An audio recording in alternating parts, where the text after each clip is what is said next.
Hello, gardeners and wannabe gardeners and folks who have waited all summer for their tomatoes, only to find a weird spot, wilted leaves, or bugs on your precious plump things with a navel. I wish I was so lucky. My tomatoes are still slowly recovering from that hailstorm. So while most of us at Upside Down Tulips are off working on a play or two, we offer you this fun encore with Edith to help you suss out what could be wrong with your tomatoes. Plus, we threw in some tomato-themed pod plays featuring Karen as our beloved squirrel. Well, that's a stretch.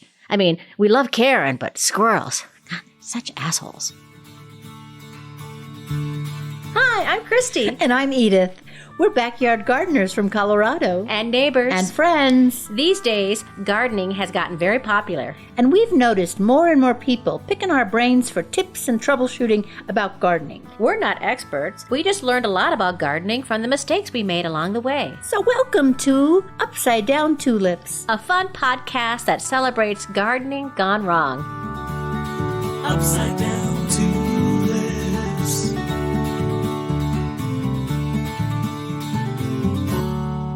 Hello, gardeners and wannabe gardeners. Hello, everybody out there, and hello, Christy, across the room. Hi, Edith. Hi. My favorite holiday's coming up, Edith. Oh, what is that? August 8th. Is what? Leave a zucchini on your neighbor's porch day. Oh, that'll be fun, except you don't have any zucchini. That's the sad part about it. I'm going to go buy zucchini and just leave it on my neighbor's porches. Oh, Christy, do you want a Kleenex, honey? Do you? You know, in Minnesota, that's why we lock our cars. The only reason why we locked our cars was so that nobody would sneak a zucchini in the back seat. Well, now, you know what you should do now? Park your car on the street and leave all the doors open so people can give you zucchinis. Though I do have a little wee zucchini. I have a little yellow squash that's also wee. So, Edith. Yes. You know how we love to go on Facebook and go on gardening groups. And folks, if you're out there and you like to go on Facebook, check out your gardening groups because you can get a lot of good local information. Yes, you can. Well, I heard on NPR this week that gardening groups on Facebook are pretty wholesome and a great space to talk about all things plants. But Western New York Gardeners, which has over 7,000 members, was flagged this week for violating their standards. Oh. Someone asked the group about their most loved and indispensable weeding tool, and someone replied, the push-pull hoe. Yeah? And the artificial intelligence of Facebook didn't pick up on that meaning and said that we reviewed this comment and found it goes against our standards for harassment and bullying. Another offending comment from this group was, quote, kill them all, drown them in soapy water. Japanese beetles, right? Right. And that got flagged? Yes, Wow. because it goes against their standards for harassment and bullying. Okay. All right. That's the world we live in today, Christy. I thought that was hilarious. That is hilarious. How is your garden doing, Edith? Well, it's doing okay. You know, it's doing okay. I'll talk about my tomato problems shortly. I've been doing a lot of weeding. I've been doing a lot of between 20 and 30 Japanese beetles a day, drowning and killing them. Isn't that interesting? Not you? You know, I've had some. I haven't had 20 to 30 a day. And folks, we live 3 blocks apart. Christy, I hung out my wash today, and I hung out this yellow towel, and a Japanese beetle flew over and sat on my towel right in front of me. That's a lot of nerve. That is a lot of nerve. I had a Japanese beetle in my hair that I didn't realize, and I was inside the house. Oh, no. Oh, God. Yuck. And I like turned my head and I go, what's that crawling in my, what is that? And I reached down and it was a Japanese beetle. And so I squished him.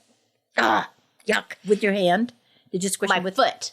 With your foot. Very good. Very good. But it is weird, though, that you have so many more than me. It is weird. It must be what I'm growing. They're usually on the grapevine. Ah. That's what they like. And where I have seen them in my yard has been on the Virginia creeper, because I have a little section of Virginia creeper on a fence. Mm-hmm. And isn't it satisfying, though, to push them into a bowl of soapy water? I hate to be cruel, but yes, it is. It really, really is. Last week we talked about cutting a worm in half. Uh-huh. That doesn't mean you get 2 worms. That means you have half of a dead worm and a worm that regenerates itself. Oh, so the worm doesn't die. That's The good. worm doesn't die. That's a really important thing. The worm does not die. I guess that makes sense because I remember dissecting worms in like junior high biology, and a worm has a head and it has a tail. Like it doesn't have two heads. Right. It does make sense. Can you tell the head from the tail? Yeah.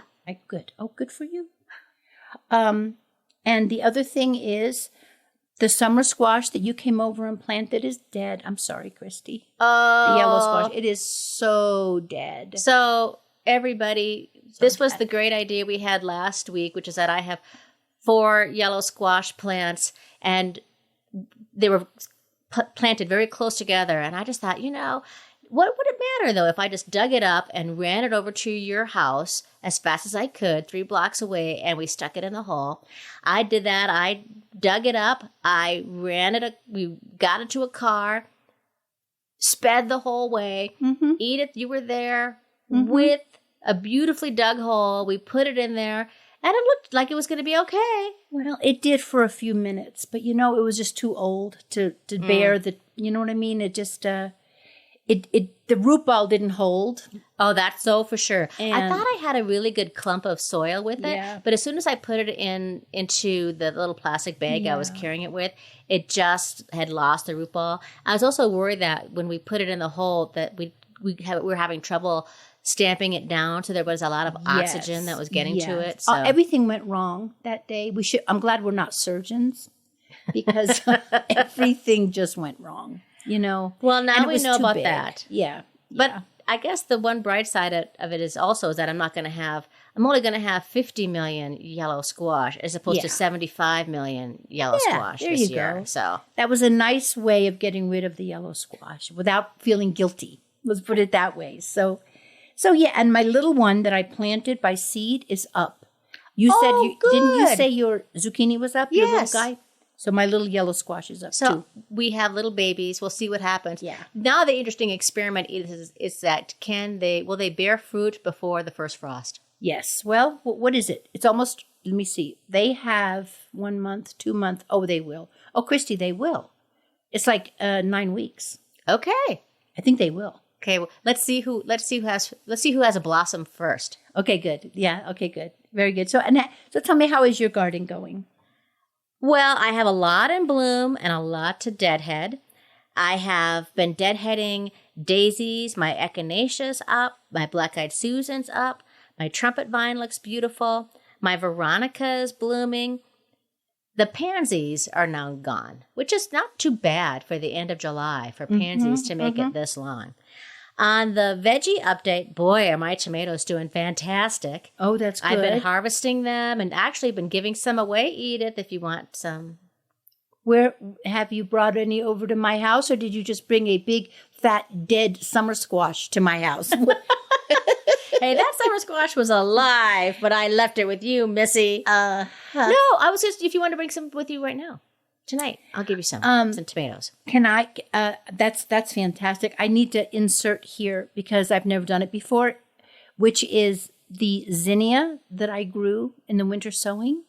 Just about open. One of them is just about, and I've never grown them before. Mine are just about also. Yeah, so they're going to be beautiful. I also harvested a lot of green beans. So many green beans. We've been eating green beans all week, and I think what I really should do is I should blanch them and get them in the freezer because they're really great. And all my cabbage is up and ready, so I have 6 heads of cabbage, Edith. I have a friend who has one of those crockeries for sauerkraut. Oh, good. So I thought I would try that as an experiment. I've never done sauerkraut Yeah. before, so I thought, and I like sauerkraut, so I thought I would do that. And I wanted to remind folks about when they hire somebody to do gardening work in their yard, it doesn't necessarily mean they know more than you do because you know your plants and you know your yard. I hired some folks to deal with the bad limb of a tree, and as long as they were there, I thought, well, will you also trim back my spirea? This is my bridal veil spirea that's in the front yard, Edith. Huge. It was huge. Yeah. Beautiful display of flowers, but it had gotten a little unruly, and so I was too tall for me to get to it. And let's be honest, the cleanup part is just not very much fun. So I thought I hired them to do it. And I thought maybe I should explain to them a little bit about what this plant is and what it likes. And it's not one of those bushes that wants to be trimmed like it's a box elder all square. It's best to be a little casual. That's why I feel like I want my garden to be casual elegance. Well, it's not called a box spirea, is it? That's so true. It's a bridal veil, so it trims down. Yeah. So I kind of explained it to them, and these guys were kind of nodding at me, so I thought we were good, and I went inside the house. And then I came out, and what did they do? What's your best guess, Edith? It's square now, isn't it? It's square, right? And flat at the top. And I went up to them and says, "Hey, I thought we had this discussion about how." He goes, "Yeah, we just don't have the tools for that. We should have brought them, but we just didn't bring them. So this is what we got." And they go, "Do you want us to do something else?" Edith, they were cutting it with a chainsaw. So I just thought, you know what, folks, you're good. I'm gonna go back in a little. I'm gonna wait a couple weeks to see what the bushes want to tell me. All right, folks, if you hear words or terms you're not familiar with or want a good laugh, check out the Upside Down Dictionary on our website at upsidedowntulips.com. Or you can click or clink on the link in our show notes while you're there. Sign up for our newsletter or check out our blog posts. You can see pictures of our gardens. You can see inspirations and gardening jokes if you go to Facebook, Instagram, or Pinterest.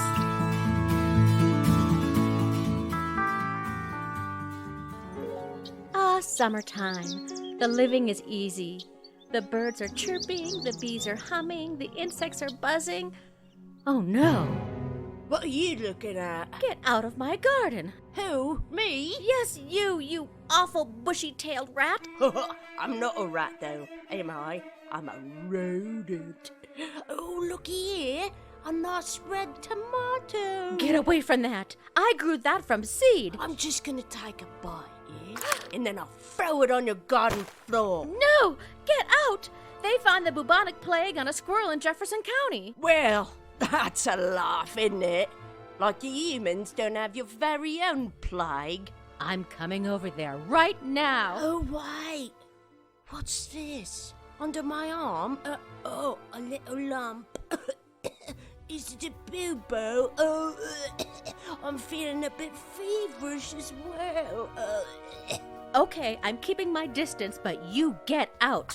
This is delicious. Best buttered tomato I've ever had. I'm full. What's this over here? A cantaloupe? They're my favourite. So kind of you. You shouldn't have. You asked for it. Where are you? Where did you go? Up here, in my tree. Hello. I see you've made quite a mess of your beans. Oh, and your eggplant. Your aubergine. It's destroyed. They're fragile, though, aren't they? They can't withstand you throwing pots and pans and whatnot at them. Oh no! I've got to get a grip. Finding your garden not the peaceful and serene oasis you thought it would be? Maybe it's time for a nice cup of Gardener's Get a Grip tea, made with the finest dried lemon balm, chamomile flowers, holy basil, dandelion root, lavender buds, whiskey berries, rum raisins, and bourbon grains. We'll have you feeling better in no time. In fact, drink enough and you'll be feeling nothing at all. Have a cuppa. You're gonna need it. So now we're going to talk about help. What's wrong with my tomatoes?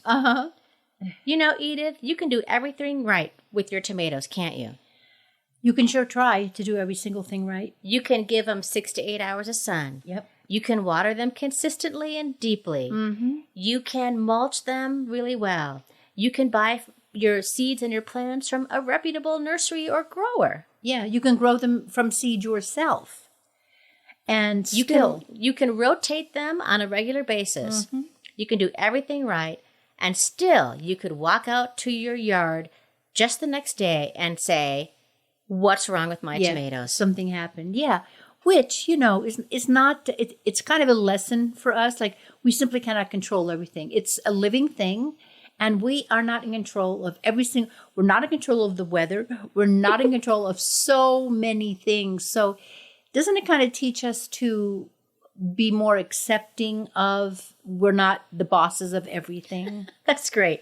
And, if people garden, 93% of people who have a vegetable garden, you know what they have in their garden, Edith? Tomatoes? They have tomatoes. Yeah. Or as we like to call them, plump things with a navel. Yes. Because tomatoes are thought to originate in Peru, and that name comes from the Aztecs as what they call tomatoes, called zitamal, Uh-huh. if I'm pronouncing that correctly. No one will know.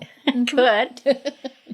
And you can walk out to check out your plump things with a navel, and you can go, hey, what is this brown, mushy stuff at the bottom of my tomato? Christy, I swear to you, this is what happened to me yesterday. To my plum tomato. Plum tomatoes are like cherry tomatoes, but they're a little plum shaped. They're long. They're longer, and they're really good. And I'm looking at it, and so many of the fruits had the brown spot at the end. I was like, oh no. And that is called? Blossom end rot. It's very common. Yeah. Now, sometimes folks think this is a disease, but it isn't. No. It's a condition. Yeah. It means that your tomato is not taking in enough calcium. Mm-hmm. Now, it's possible, though unlikely, that your soil doesn't have enough calcium. More likely is the fact that you are not watering consistently, which means that when the plant does get water, it'll send all the water and all the nutrients that it got from the soil to the stems and the leaves and not the fruit. Yeah, and everybody don't feel bad. Like I try not to blame myself too horribly, because it's just been so hot.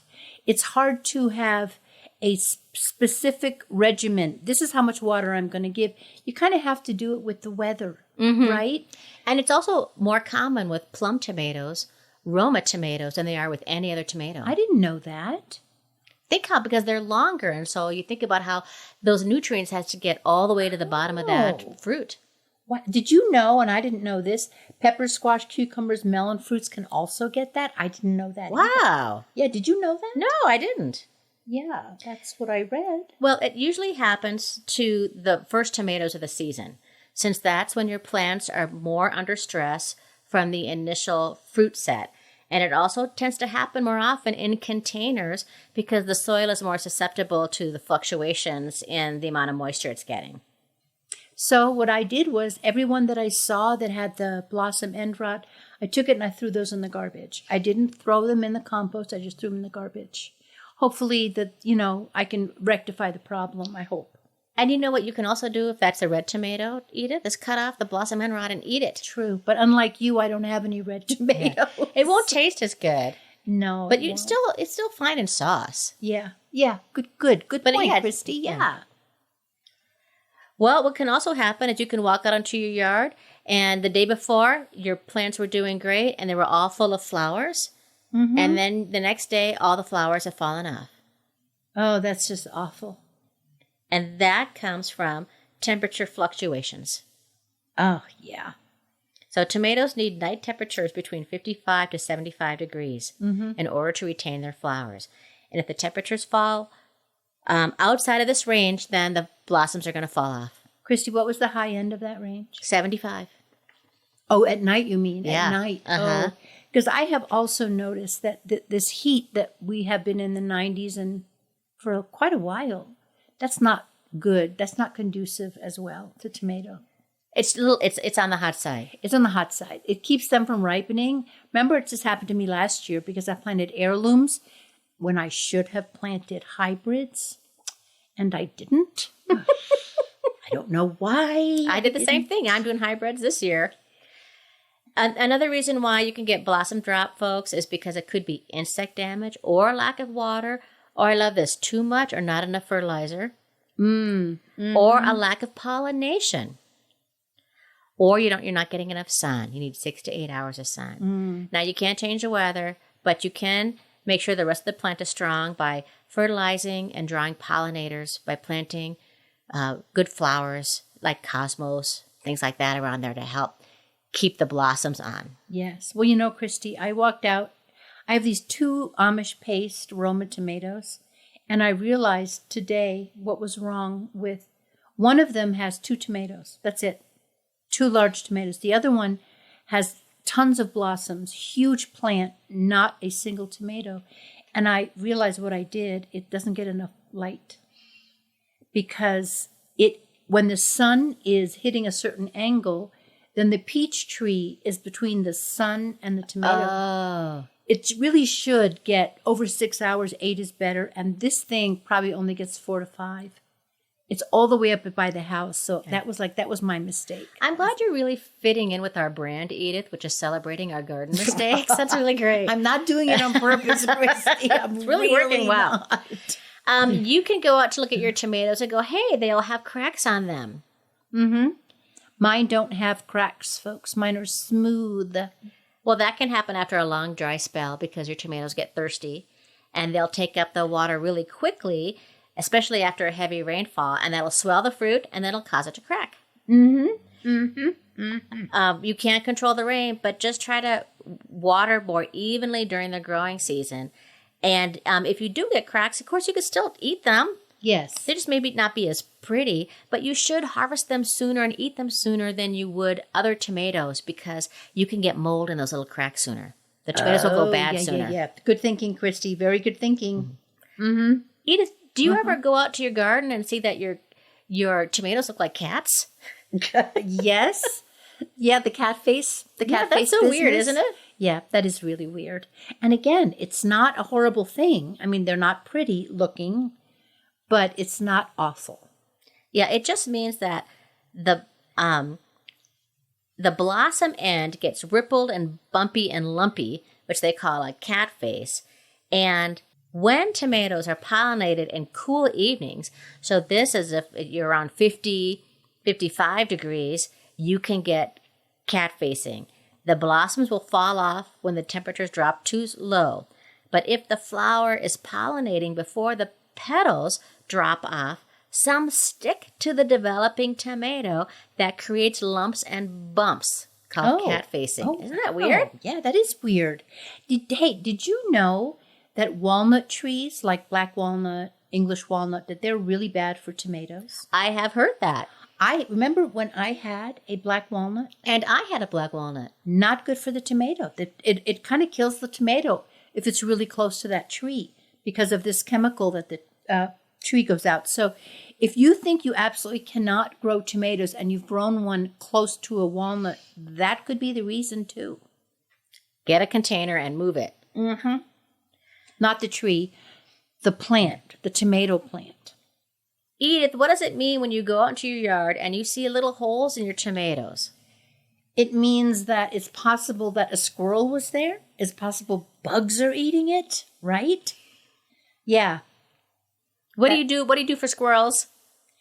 There's nothing you can do for, I don't know. I yell at them. I throw apples at them. I don't know what to do about squirrels. Well, I've done this before as when I see the evidence of squirrel, I wrap them in bird netting. I've also heard this said, I don't know if it's true or not, that usually when squirrels are going for tomatoes, they're thirsty.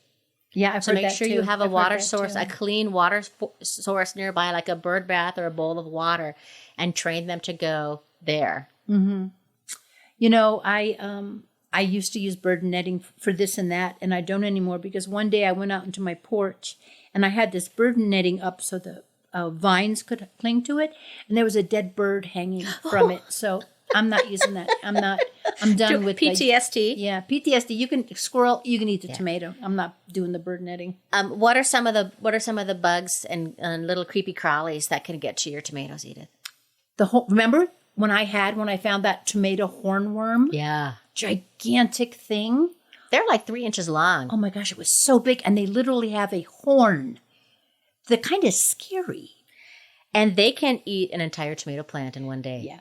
Yeah. I've only seen the one. Have you seen any this year? Not this year. I've seen one before, and it really scared the crap out of me. Yeah, they are scary. Apparently, though, Edith, that there is a natural method to control the tomato hornworm.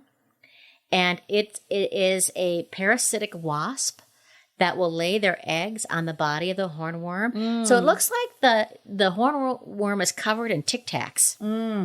And what will happen is that the wasps the little baby larva wasps will start to eat the hornworm alive. Yes. As Oh, they my. hatch. Also, they hate those type of marigolds, those French marigolds. So if you plant French marigolds, these are the ones that have the certain kind of strong scent. That'll also keep hornworms away. Well, that's a good idea. I don't want no part of that, eating the inside out. I don't want no part of that. That's just horror show in the garden. If you find that your tomato plants, when they're little seedlings, are just being cut off at the base, it could be that it's a cutworm, which is technically not a worm, it's a larva, and they come in from underground of your tomato plant. Oh, I know what you're talking about now. So you collar them with the tube of a toilet paper or something like that, right? Yeah. Yeah.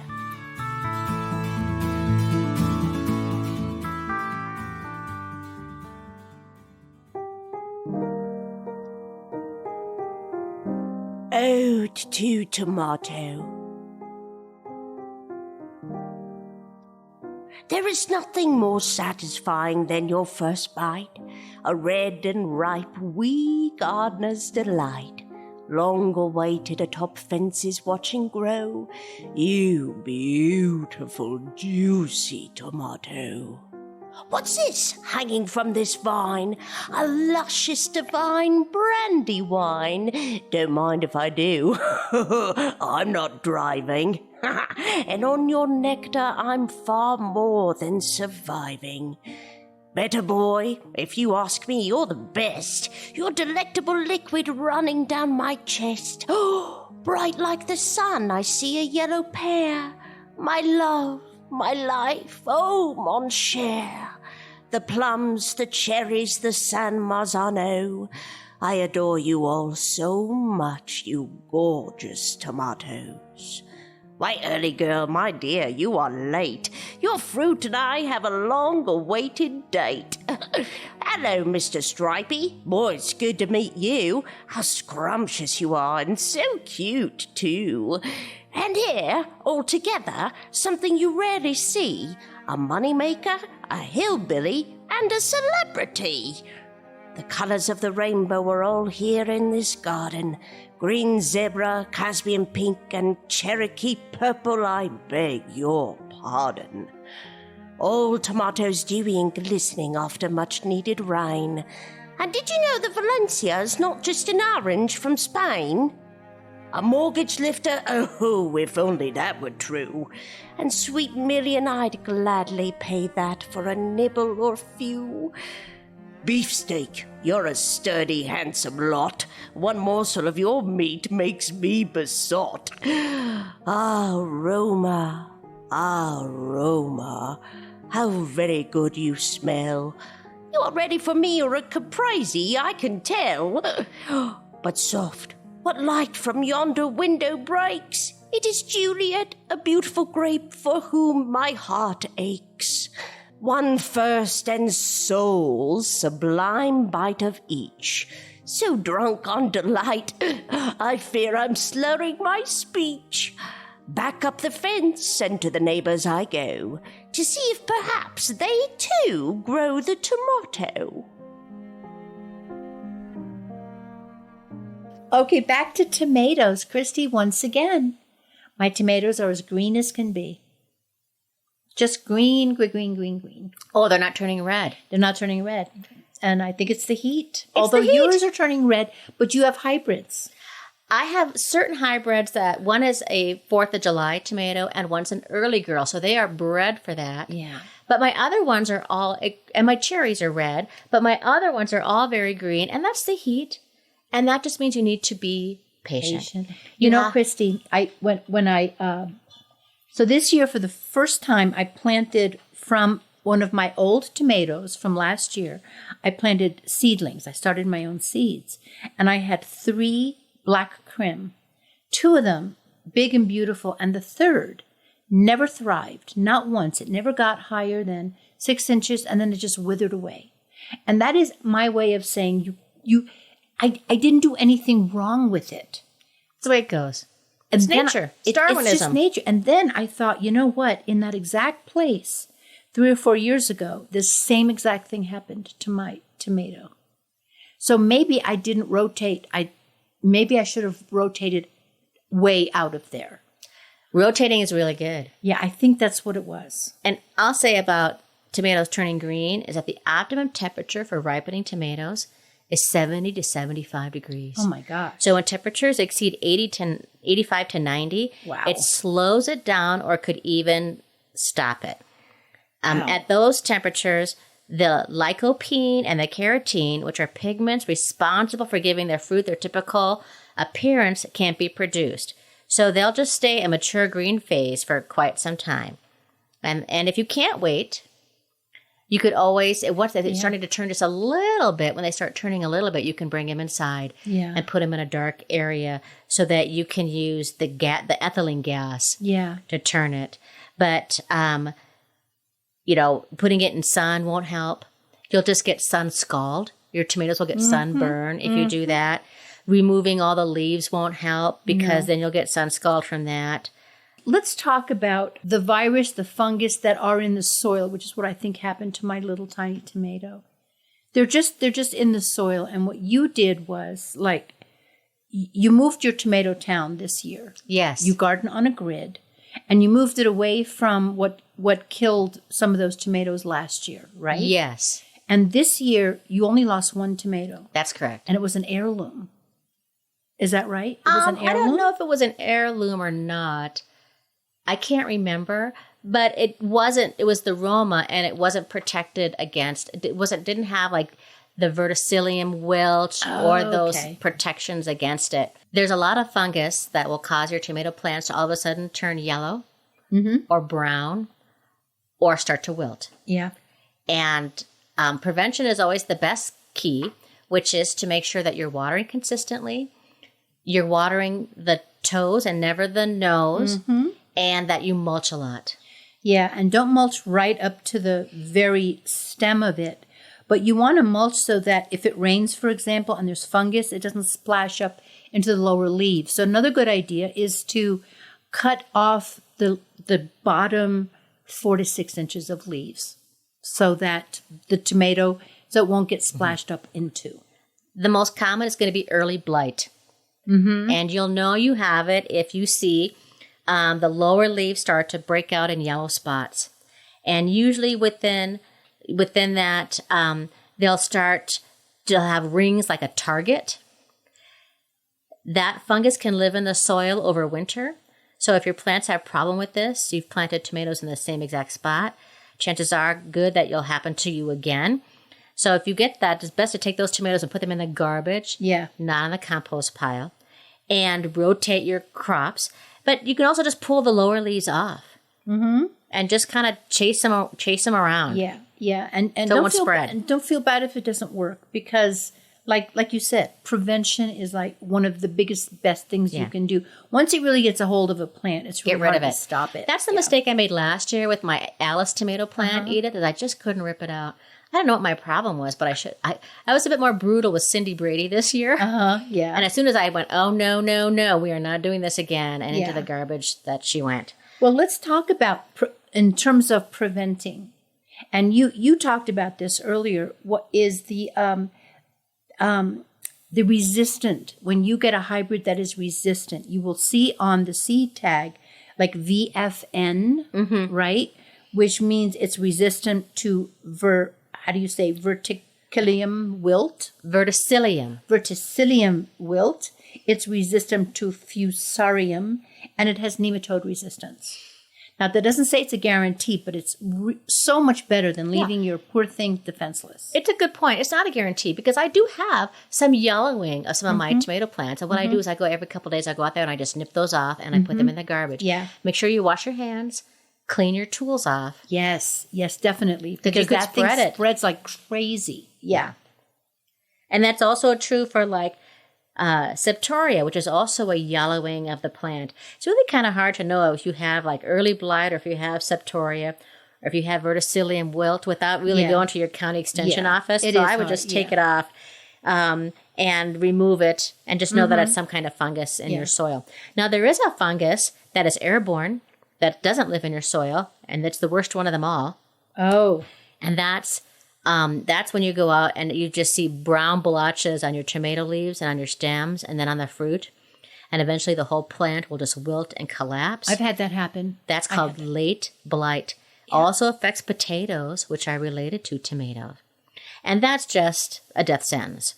You just have to remove and destroy the infected plant as soon as you see any sign of it. And it's rarely a problem with indoor tomatoes, but it's airborne, so it'll just float on the air. So just even if you do everything right, you can still get late blight. It's also a good idea not to plant your tomatoes too close together, because if they were to get, the fungus can jump plant to plant. Mm-hmm. All they have to do is touch, right? Mm-hmm. And it's always easy to underestimate how big your tomato's going to get. That's a really good point too. I always guess wrong. Me too. In fact, I was out there today cutting off some of the huge, gigantic branches on the bottom of the plant that were touching the next guy. I have to have you come out to my vegetable garden, Edith, and help me with pruning. Okay. Because I get so nervous about it, and I know it's important, but you want to make sure that plants have a lot of good circulation, because that can help with the fungus also, make sure your plant is well. But you don't want to cut off too much, otherwise you'll get sun scald. That's right. And you want inside, you want the sun to be able to reach inside as well. So, yeah, I would love to help you with that. I enjoy doing stuff like that. And to me, I look at all these things that can happen to a tomato, and it doesn't bother me. It doesn't bother me at all, because the reward is so wonderful. Yeah. The reward of a vegetable gardener is the tomato. It's the caprese salad and the homemade sauce and the tomatoes that you little cherry tomatoes you just pop in your mouth when you're out in the garden. It's telling somebody, here's a tomato, I grew this. Yeah. They're so delicious and so wonderful. It's a little bit like roses. Like roses can have quite a few little things happen to them, but as long as you know what they are and you can get ahead of them, it's not that bad, because the payoff of a tomato in the garden, to me, is worth it every bit. It is easy to get frustrated, but look at the long game. Look at the fact that, make a note of what variety of tomato you bought. You may not buy a variety that is all that conducive to either your soil or your zone. So if that doesn't work, try something else next year. Yeah, that's kind of fun. Don't be like me and do the same thing every year. And shake it up a bit. Yeah, shake it up until you find what really works for you. And perfectionism is just going to make you sad in the garden. Yeah. As we like to say, good is not the enemy of perfect. It's okay to have a little chewing. It's okay to have a little bugs. It's okay to have a little yellow leaf happening. It is. Because I tell you this, Edith, I have some beefsteak tomatoes that are size of baseballs right now that are going to turn red in a couple of weeks. And that's going to be incredible. You're going to be so happy. Oh my gosh. I didn't even say the best part about tomatoes. BLTs. Yeah, that's I'm bacon. Excuse me, I'm just going to check here the mailbox and see if there's anything in here. Is there? Guess what time it is, Edith? Is it mailbag time? It's mailbag. Okay, ring, ring. Okay, well, this week, our letter comes from Lisa from Denver. And she says, Edith and Christy, I thought you might be interested in the petition below since you talked about this on your podcast. She is referring to episode 27 and 28, From the Ground Up and Starting Your Own Seeds. And this is about the bill in Congress that would impose strict rules on baby food manufacturers and require regular testing to verify levels of toxic metals. Remember we talked about this? And like the arsenic is like 900 times more than you can get in water. They found this in baby food in our country. Oh, yeah. And in Europe, they at least have some rules in Europe that make sense and don't kill babies. But apparently here, we haven't gotten around to that yet. But there is a bill in Congress right now. And Lisa says, please, to support this, tell the members of Congress, your members, to support the Baby Food Safety Act of 2021. And here's something that's going to speed it along, Christy. Remember when we talked about the Roundup and the $2 billion settlement that went to one couple? The lawyers for that were Baum Helland. is their name. They are bringing a lawsuit against all of these baby food companies. And what they have done is they are making an association between the heavy metals in baby food and autism and ADHD. Oh, my goodness. Yes. And they're doing that thing where they look for people. If your kid has eaten this, let us, and has autism, let us know. So I think in light of that, here's a couple things that have happened in light of that. Beechnut on June 8th, just last month, 2 months ago, issued a voluntary baby food recall for its infant rice cereal because of the arsenic levels. In fact, it would really be a good idea, everybody out there, if you have little kids that eat baby food, don't feed them rice. Right now, there is no way to get that level down. Just don't do it until they figure out how to get the arsenic out of the soil. And can I just add on to that, Edith, that you have some great recipes on our website for how to make your own baby food. Mm-hmm. And hopefully you're doing it out of the fruits and vegetables you grow from your own backyard. And that doesn't mean that your backyard is necessarily free of heavy metals either. If you want to be absolutely positive, you got to build a raised bed and you got to fill it with organic soil that actually says on it that doesn't have any heavy metals. Because if you have a house, in 1978 is when they said you cannot do leaded paint. Well, my house is from 1930. So you know that the paint at one point was leaded. And this affects children and babies so much more than it does for grown-ups. Yeah, because they're so little teeny tiny. So all of this stuff, like leaded gas, all the stuff, the emissions, went into our soil. This is why it's better to do stuff in the backyard, not the front yard, not where it's all really, really busy. So anyway, folks, please, before that comes up for a vote, tell your member of Congress to support the Baby Food Safety Act of 2021. And thank you, Lisa, for bringing this back around to our attention. How can people sign the petition if they want to? Where do they go for that? I think if they went to the Baby Food Safety Act, if you Google that, I think that you could, you would find that petition. Thanks, Lisa. So. Thank you. And folks, if you have your favorite gardening stories, successes, flops, you want to tell us what's going on with your tomatoes, will you please write to us? We wish that you would. Just do this. It's at upsidedowntulips@gmail.com or at our website at upsidedowntulips.com. You can also check out the show notes. Christy, the light is soft. The feeling is misty. You look moved. Can you share with us what moved you so? Here is this week's inspiration, Edith. It's by Lewis Grizzard, American writer and humorist. It's difficult to think anything but pleasant thoughts while eating a homegrown tomato. Oh, that's very nice. That's a good one, Christy. Okay, everybody. Thank you for listening. We are Edith Weiss and Christy Montour Larson. Did you get some laughs, some value out of our This Tomato episode? If so, could you do us a favor? Just hit that subscribe, like, or follow button on wherever you listen to your podcasts. We want to thank Denise Gentilini for composing and performing the Upside Down Tulips theme song. If you'd like to hear more of Denise's music, go to denisegentilini.com, or you can find that link at upsidedowntulips.com. Don't forget, if you make a mistake, your garden will forgive you. Upside down.